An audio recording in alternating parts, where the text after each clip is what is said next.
From the Cronkite studios in downtown Phoenix, this is Cronkite News. As an Arctic freeze blasts the Midwest, a quarter of the country is facing deadly winter weather conditions. We're bringing you the very best team coverage on the polar vortex, from right here in Phoenix to the nation's capital.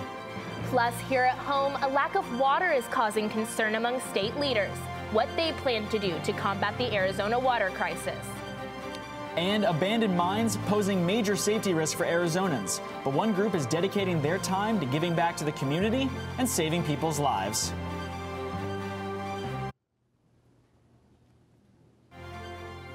Cronkite News starts now. Good evening and welcome to Cronkite News on Arizona PBS. I'm Taylor Rocha. And I'm Bobby Kraus. Thank you for joining us. Time is up for Arizona legislators to come to a decision on how to use less water.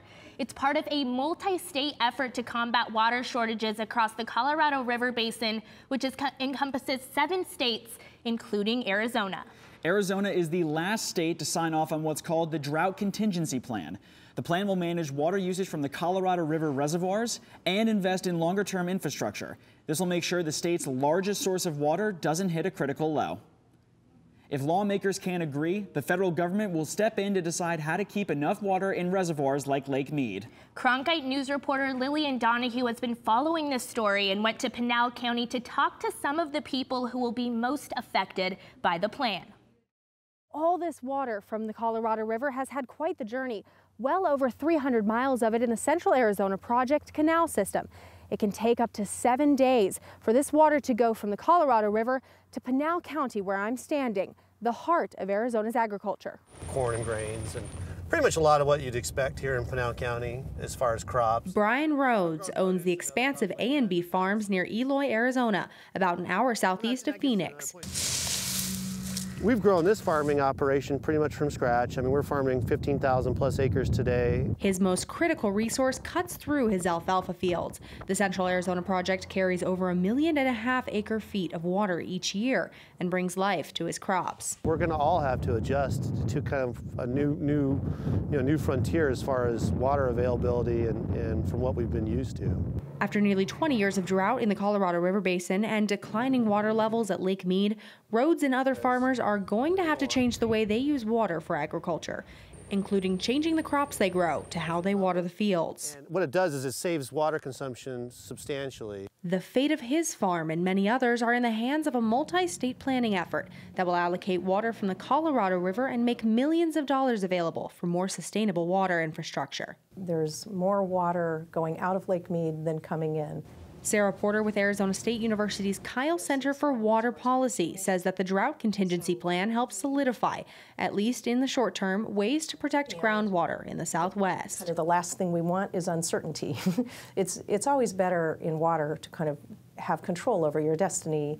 The plan goes through 2026, but in the long term, experts say that farmers like Rhodes will have to wean off Colorado River water and implement more sustainable practices. All of those farms at this point have to be efficient in order to still be in business today. And so the management of that infrastructure after it's been approved will be enough to carry them through for quite some time. Arizona has had a long history of being able to plan for the future, and this is just another part of that.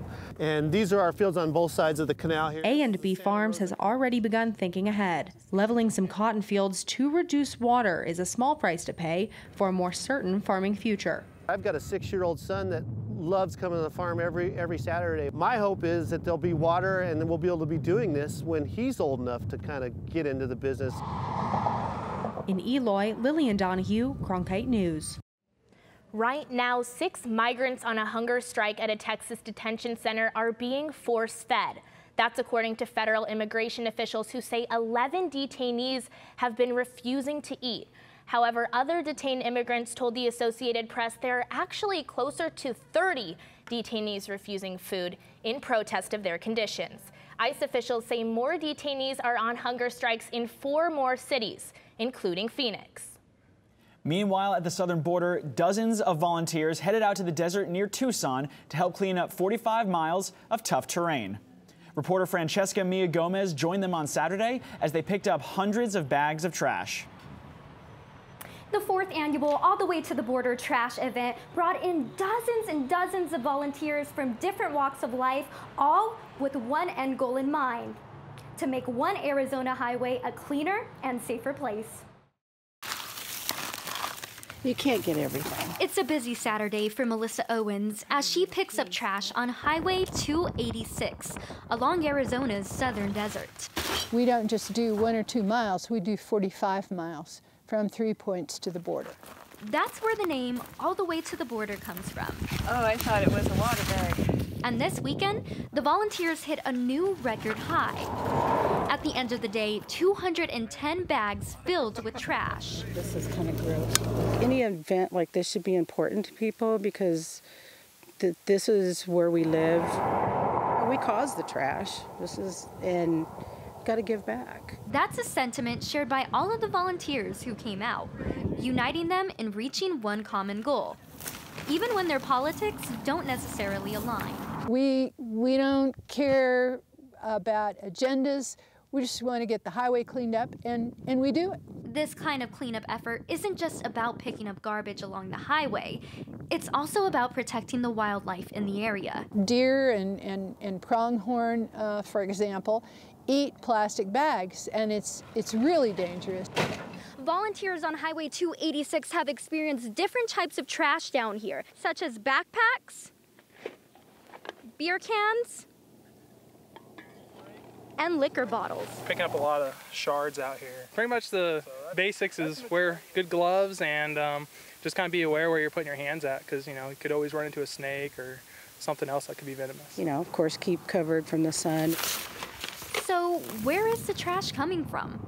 Volunteers say the back of pickup trucks. 2 separate groups of people can look at a problem and see that it's working for both of them to solve that. You saw how incredibly beautiful it is, how you can look out at that landscape and see the trash that gets thrown out is beyond my comprehension.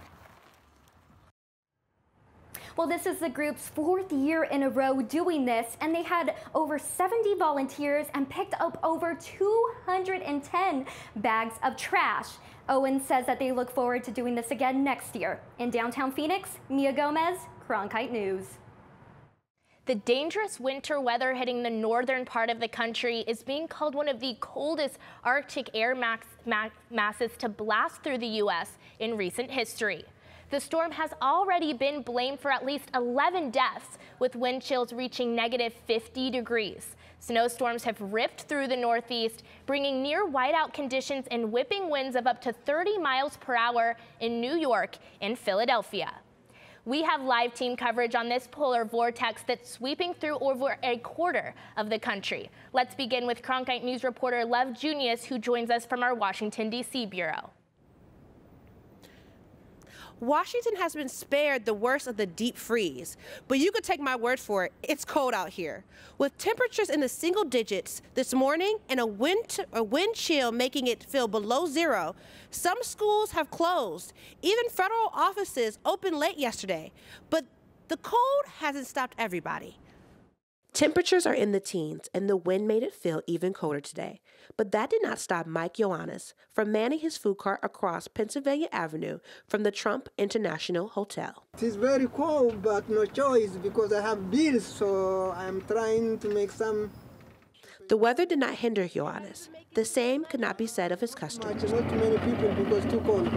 The bitter cold that's keeping customers away can leave as quickly as it arrived, according to meteorologist Amelia Draper. We were cold, yesterday, today, and then tomorrow. By Saturday, though, we're already returning to temperatures in the 40s, which are normal for this time of year. And then Sunday, we're warming up further with temperatures in the 50s. Until then, Draper says people need to pay attention to the weather, which can be deadly. Even when the mercury is above zero, the wind chill can make it feel like 10 to 15 degrees below zero. Frostbite can happen in 30 minutes. So certainly when, it's that cold outside, you probably want to hold the kids off for a few hours from going into school, wait for the sun to come up and the temperatures to warm up a little bit more. Despite the possibility of a weekend warming, winter is not done with Washington just yet. When I started reporting this story, this was a hot cup of coffee, and now it's more of a coffee Slurpee. In Washington, Love Junius, Cronkite News. Mia Gomez is back with us now to continue our live coverage. Mia, how does our weather here in Phoenix compare to temperatures up north? Thank you, Taylor. Yeah, so up north and back east, we're going to have extremely chilling temperatures. There's been flights that have been canceled and, of course, frostbite. Let's go ahead and see how it all compares, though, across the state. So as you can see in New York, they're at 12 degrees. Cincinnati's at 32. And then you can see the drastic difference here in Phoenix. We're sitting nice at 70 degrees. In Los Angeles, they're at 59. And Vegas, they're sitting at 64 degrees. So you might want to throw on a warm jacket right now, but nothing too crazy like back east. We'll have your 7-day forecast coming up.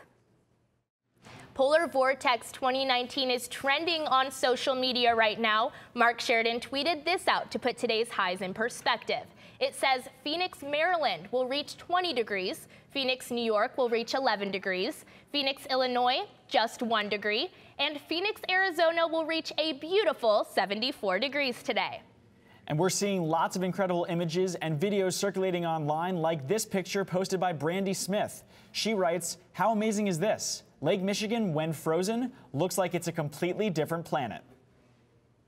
The Arizona Attorney General's office continues to help fight opioid addiction. Today, the AG's office trained faith leaders and clergy from across the state on how to administer Narcan. That's a medication that reverses the effect of opioid overdoses. Claire Kelly is joining us live now with more on the effort to save lives through faith communities. Dozens of people from churches and groups across the valley came together today, not just to pray, but to learn how to help prevent opioid addiction. My daughter was in inpatient treatment for an entire year.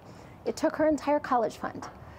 That dead kids don't go to college. Reverend Tina Marie Reese is a United Methodist minister, but she also helps out the Arizona Attorney General's office by speaking out about her family's struggle with opioid addiction. And she says the responsibility for parents starts before there is a problem. She tells people to lock up their prescription pain medications and to get off the drugs as soon as possible.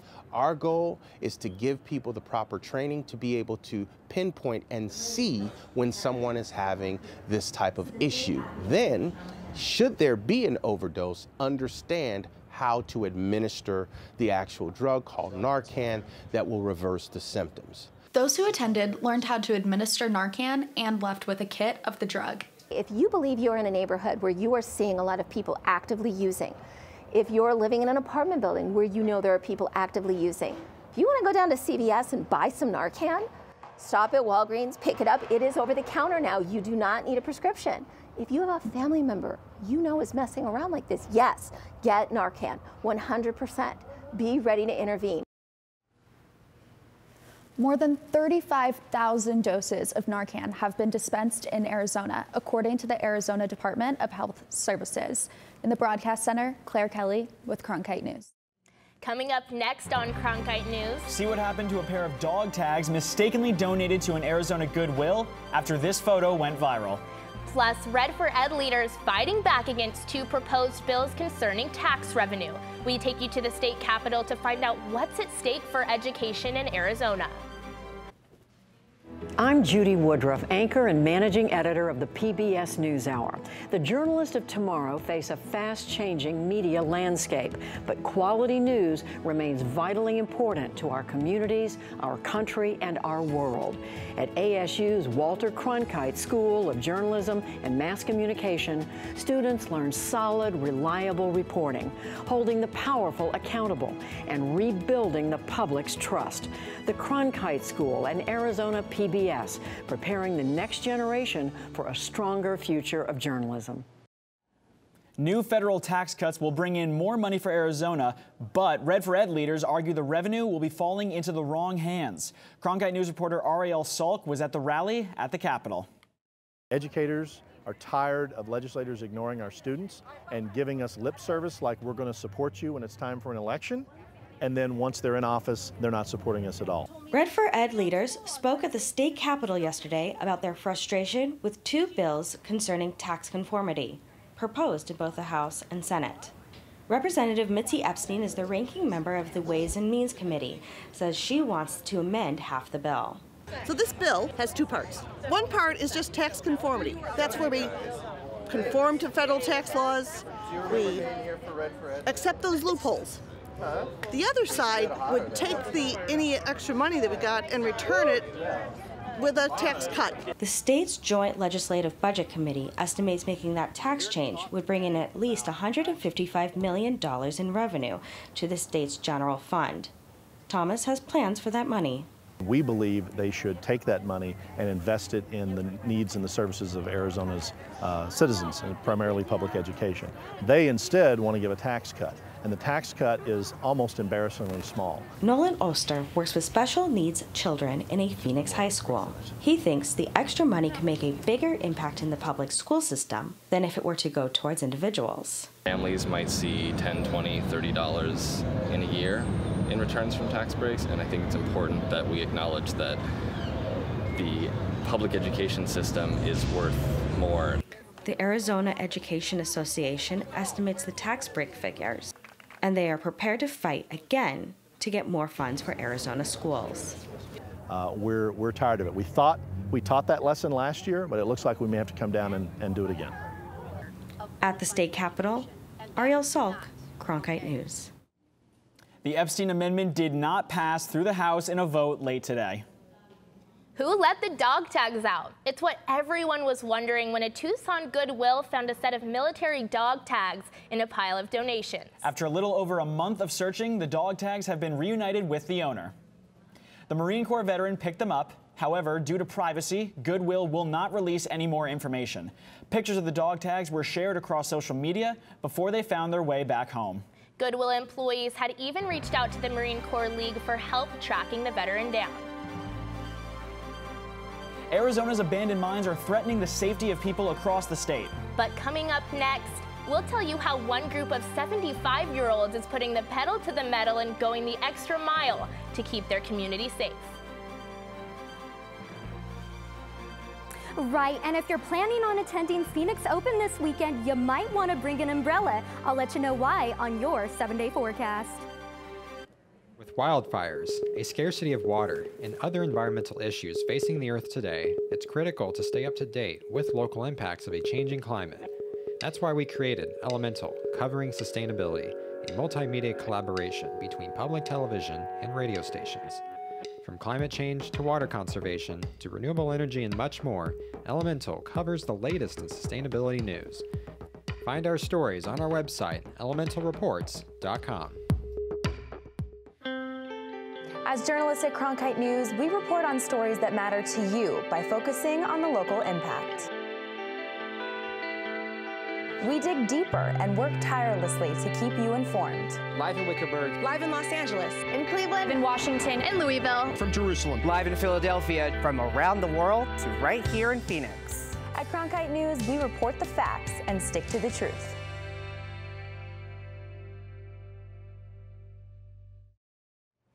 Arizona has a long history of mining, but thousands of mines across the state have been left abandoned, and people have fallen into them. Some have even died. But as Cronkite News reporter Jordan Evans found out, there's one group of volunteers in Lake Havasu City that are trying to close the mines off to keep people safe. It's the sound of metal. Pounding stakes, snipping wire. All of this to put up a message. We're a group of 75-year-olds, and we just enjoy getting out in the desert. We enjoy doing this kind of work. No one could pay us to do it, but we just enjoy volunteer doing it. It's not just about putting the pedal to the metal. The Havasu Four-Wheelers Club is also here to prevent accidents waiting to happen by fencing off Arizona's abandoned mines. It's an opportunity for us to do something safe, give back to the community, and maybe save somebody's life. The Arizona State Mine Inspector says there are thousands of mines like these that pose a threat to hikers and off-roaders. And since there are numerous challenges that make it difficult to close them off, that's where the Havasu Four-Wheelers Club comes in. The ones we work on range anywhere from 20 to 250 feet. And sometimes you'll see debris piled up 20 feet down and think that that's the end of the shaft. It's actually just a collection of dust and debris, and if you step on it, it'll collapse. According to the state mine inspector's office, 35 people have died in Arizona's abandoned mines since 1969. More than 20 people have been injured, including John Waddell, who recently survived a 50-foot fall into a mine shaft in West Maricopa County. The Havasu Four-Wheelers Club works closely with the Bureau of Land Management. BLM told me that many of these club members have signed up as volunteers, and they have done great work with the agency, and we appreciate their efforts. We have a cooperative agreement, a volunteer agreement with BLM. They provide all of the materials and most of the equipment. They also give us technical advice, and they accompany us out to make sure we're being safe in what we're doing. Bowen, who is a club member, says the work they do is important because even they have had a close call. We had one of our club members, their grandson, in another location was on a motorcycle and went in a hole like that. Sometimes it's hard work, but it's not really work. I mean, work is anything you do when you'd rather be doing something else. And a lot of us are out here because it's fun. Watch for snakes. In Lake Havasu City, Jordan Evans, Cronkite News. Abandoned mines pose a risk to humans, but for some animals, these deep holes can make for ideal homes. Tomorrow on Cronkite News, find out about an effort to keep bat habitats intact. And for continuing coverage on Arizona's abandoned mines and what's being done to ensure people's safety, just head to our website, cronkitenews.azpbs.org. Today, the Waste Management Phoenix Open officially teed off with the very first round of professional gameplay. But while all eyes are on the greatest show on grass, we may be needing to keep an eye on those storm clouds overhead. Mia, you mentioned umbrellas at the Open. I'm a little nervous. What can we expect for this weekend's weather? Well, you might expect rain, to be honest. Yep. So you might want to bring an umbrella. That is a smart idea. But let's talk about the temperatures right now. So right now we are sitting in the low 70s. A little bit of clouds outside with calm winds, so nothing too drastic. Let's take a look at our current evening planner. At 6 p.m., we're going to be still in the 70s, just a point above the 60s, of course. Then at 10 p.m., we're going to drop down 8 degrees and head into 62 degrees. So it'll be nice for a jacket. You never know. And then on Friday, the high is going to be 72 degrees with a low of 50 degrees. If you're going to waste management, I would suggest bringing an umbrella because Saturday and Sunday, there is a chance of rain. So you heard it here first, guys. Let's take a look at the rest of the week. Clouds throughout the week continuing till next Thursday. In the Cronkite News Broadcast Weather Center, I'm Mia Gomez. It's not a sport you hear about every day, but it's a sport built for everyone. Straight ahead on Cronkite News, how bringing the game of pickleball to Tempe is bringing an entire community together.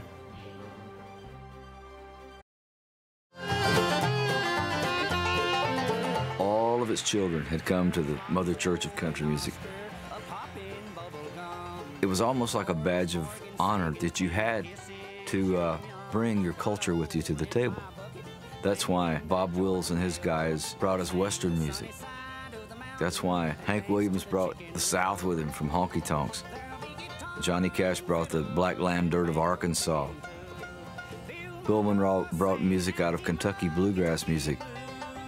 Willie Nelson brought his poetry from Texas. Patsy Cline brought her heartache from Virginia.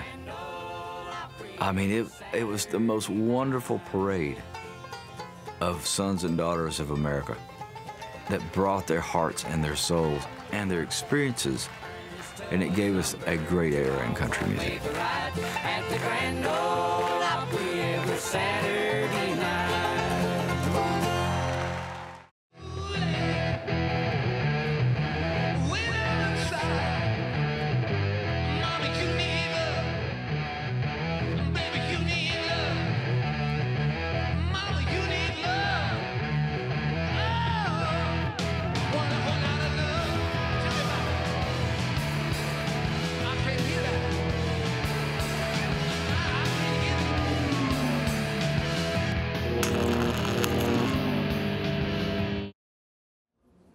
Pickleball is swinging to be one of the fastest growing sports in the U.S., and the city of Tempe is keeping up with the demand. As Blaine McCormick explains, the sport is as fun as it sounds. It may be just a construction zone, but in a few months, this concrete slab will be this. Courts for pickleball. We have a lot of residents that are asking for pickleball courts. We have a lot of our residents that play pickleball, that love pickleball. It really is a community that's growing. According to a 2018 report from the Sports and Fitness Industry Association, over 3 million Americans participated in pickleball, an 11.3% rise from last year. I just have so much fun playing it. I've played lots of other racket sports for the last 30 years, but I'm having more fun playing pickleball than I've ever had playing any other racket sport. Pickleball is growing in popularity that even I'm going to get in on the action. And especially with this sport, it's easy to maneuver. And the best thing is, pickleball is adaptable for everyone to play, but I might need some more practice. I was playing in Bend, Oregon a couple years ago. This gentleman resurfaced a tennis court and changed it into a pickleball court. And now all his neighbors are playing, including when we were there, we saw one guy wearing an oxygen tank on his back playing pickleball. When the project is complete, the Tempe Sports Complex will feature 8 public pickleball courts, including 2 designed for players with disabilities. Quillard says the total cost to the city is $708,000. In Tempe, Blaine McCormick, Cronkite News. That's it for Cronkite News tonight. Thank you for joining us. For top Arizona sports stories anytime, go to cronkitenews.azpbs.org. I did.